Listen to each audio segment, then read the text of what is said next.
जय विश्ववंत। संपूर्ण श्री रामचरित मानस कथा अयोध्या कांड। प्रसंग है अयोध्या में भरत जी का आना और भरत जी के द्वारा अयोध्या में माताओं से मिलना, कौशल्या माता के साथ मिलकर के अपने विचारों को विमर्श करना। कौशल्या माता को उन्होंने बताया, बंधु बहुत अच्छी बात बताई उन्होंने। यहाँ यो तो बंधुओं मुझे लगता है कि जिसके मन में जो आवे सो ठीक, बाकी जो पाप पुण्य इसमें बताए हैं। भरत जी ने कहा कि यदि मेरा मत राम जी के बन जाने में होवे तो ये सब पाप मुझको लगे जो हम कल इसमें बता चुके हैं। बहुत सारी बातें भरत जी ने माता के पास बैठ के अपना माता के दुख को बांटा, अपना दुख कहा। ऐसे करते करते पूरी रात निकल गई बातों में। प्रातः होते ही वशिष्ठ जी और वामदेव आदि ऋषि मुनि वहां पर आए और उन्होंने फिर अपने विज्ञान से, अपने ज्ञान से सभी के शोक को दूर करने का प्रयास किया और उन्होंने भरत को आज्ञा दी कि भरत आज आप वो कीजिए जो आज का अवसर, आज जो करना चाहिए।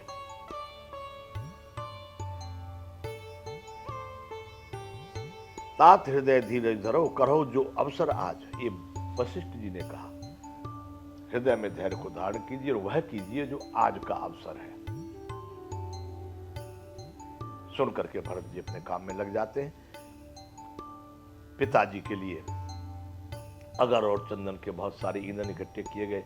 सरयू के तीर पर ऐसी पिता की रचना की गई मानो को स्वर्ग के लिए सीढ़ियां बनाई गई है।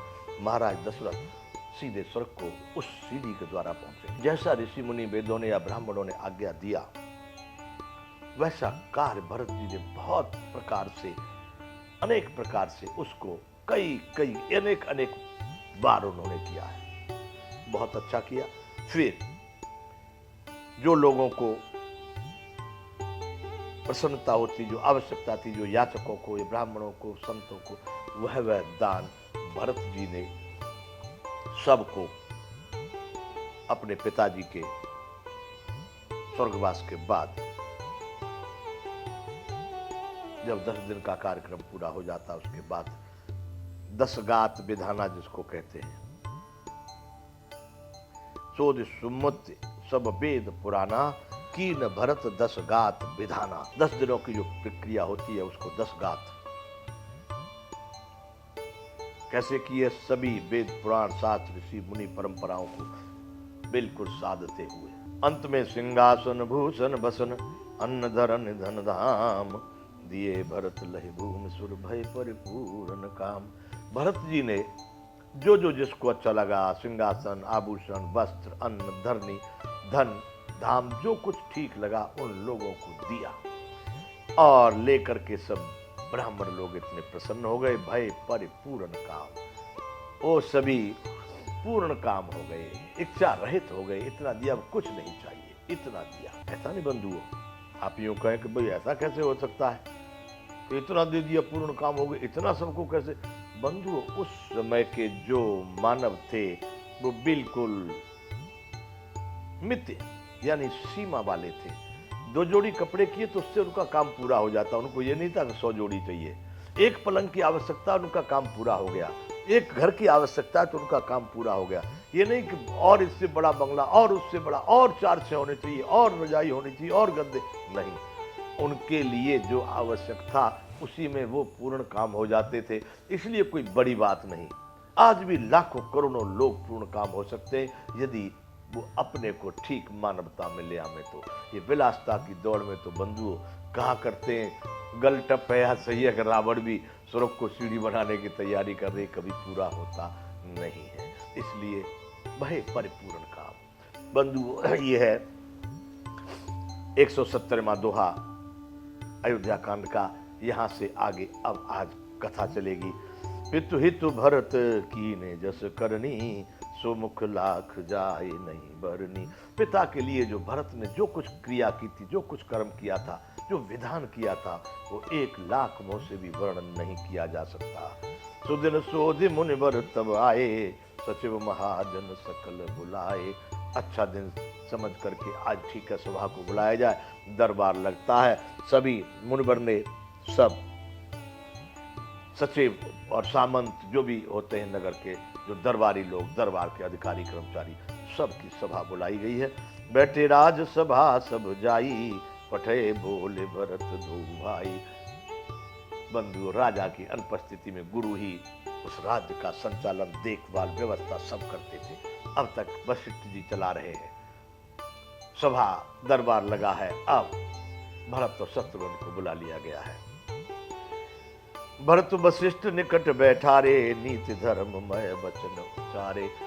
भरत जी को गुरुदेव वशिष्ठ ने अपने पास बैठाया और जो नीति कहती है, जो धर्म युक्त है, वैसी बातें, वैसे वचन महाराज वशिष्ठ ने भरत जी से कहे हैं।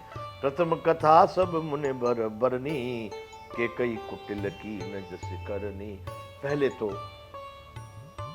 वशिष्ठ जी ने वो सारी कथा कहते हैं जिसमें जो पूरी कहानी बनती है, मैं तो बंधु जहां तक मानता हूँ वो व्यथा ही कथा है, क्योंकि आज तक जितनी विश्व में कथाएं बनी है ना, वो सब व्यथा की कथा बनी है, और व्यथा पूरी हो गई तो कथा भी पूरी हो जाती है। इसलिए वह सारी कथा वशिष्ठ जी ने जो जो घटना अयोध्या में घटी थी, के कई कुटिल की न जो करनी, जो कुटिल करनी हो गई या के कई कुटिल हो गई, जो को वहां पर करनी बनी, जो कुछ क्रिया बनी, वो सब भरत जी को महाराज वशिष्ठ ने बताया। भूप धर्म व्रत सत्य सराहा, जय तनु परिहर प्रेम निवाहा। भरत जी को राजा दशरथ के धर्म व्रत के लिए, सत्य के लिए उनकी सराहना की, प्रशंसा की कि देखो उन्होंने अपने प्रेम का निर्वहन किया, प्राणों को नहीं, प्राणों को उन्होंने त्याग दिया, प्राणों का मोह नहीं किया। इसलिए महाराज दशरथ की गुरु वशिष्ठ ने प्रशंसा की। कहत राम गुणशील स्वभाव, सजल नयन पुल क्यों मुनि राउ। राम जी के गुण और शील और स्वभाव को वर्णन करते करते ऐसे राम बंधु, राज दिया गया तो कुछ भी हर्ष नहीं, और वनवास दिया गया तो कोई दुख नहीं, सबके साथ वही व्यवहार, वही स्थिति। अरे ऐसे कई मनुष्य होते हैं, वह भगवत सत्ता को पाए बिना कोई ऐसा नहीं कर, वह उसमें प्रवेश कर चुके थे। बंधुओं, ये उनकी कहानी कहते कहते सजल नयन पुलके मुनिराऊ, वशिष्ठ जी का शरीर पुलकित होने लगता है और आंखों में आंसू आ जाते हैं राम के गुण और शील और स्वभाव को वर्णन करते हुए। बहुर लखन सिय प्रीति बखानी, शोक स्नेह मगन मुनि ज्ञानी। फिर गुरुदेव वशिष्ठ ने लक्ष्मण जी और सीता जी का जो प्रेम था राम जी के प्रति, उसका वर्णन किया। किस प्रकार से दोनों के दोनों परछाई की तरह से राम को नहीं छोड़ सके। शोक स्नेह मगन मुनि ज्ञानी। इतना करते करते वशिष्ठ जी शोक और प्रेम में दोनों में मगन हो गए। शोक इस बात का राम चले गए, इसने इस बात का कि कितने धर्म व्रतधारी हैं, कितने सत्य व्रती हैं राम। बंधुओं, ये 171वां दोहा है अयोध्या कांड का। करते करते राम जी की बातें, शोक और स्नेह की बातें, राम जी के चरित्र की बातें वशिष्ठ जी ने भरत जी से कहा है। बंधु, ये दोहा भी बड़ा प्रख्यात है, जो जानकार लोग हैं कहीं कहीं उदाहरण के रूप में इस दोहा को बहुत बोलते हैं। सुनहु भरत भाभी प्रबल, बिलख कहे मुनिनाथ, हानि लाभ जीवन मरण, यश अपयश विधिहात। ऐसा वशिष्ठ जी ने भरत से कहा। सुनो भरत, हे भरत जी सुनो, भाभी प्रबल, जो होनी होती है ना, भाभी यानी होनी, होनहार, भवितव्यता, वो बड़ी प्रबल होती है। बिलख कहे मुनिनाथ, आंसुओं के साथ में बिलखते हुए ऐसा वशिष्ठ जी ने कहा, क्योंकि राम की याद तो उनको भी आ रही थी। उन्होंने कहा है भरत, हानि लाभ जीवन मरण यश अपयश, ये 6 वस्तुओं तो विधि भगवान के ही हाथ में, रामायण में जो दिया गया है विधाता के हाथ में। बंधुओं, में तो कभी कभी इसको यूं भी मानता हूं कि हानि लाभ जीवन मरण यश अपयश विधि हाथ। विधि टेक्निक अंग्रेजी में कहेंगे, तरकीब, तकनीक, उपाय, उसको भी विधि कहते हैं। और विधि ब्रह्मा को भी कहते हैं, विधाता को भी कहते हैं, भाग्य को भी कहते हैं। अब आप कौन सी विधि में मानते हैं वो आपका है, लेकिन यहाँ पर कह रहे हैं कि सभी विधाता के हाथ है। अपने हाथ में हो तो कभी कोई घाटा क्यों करेगा, परंतु मैंने ऐसे भी लोग देखे जिन्होंने जीवन में घाटा किया ही नहीं। ऐसे भी लोग इस भूमंडल पर हुए हैं। अपवाद, अपवाद, उनको ऐसा गिनती भी नहीं दे सकते हाँ भाई ऐसे जो अपने जीवन को अपने ढंग से जी गए। खैर, वशिष्ठ जी ने भरत जी से कहा कि भरत, ये 6 तत्व जो है विधाता के हाथ में है। हानि लाभ जीवन मरण यश अपयश,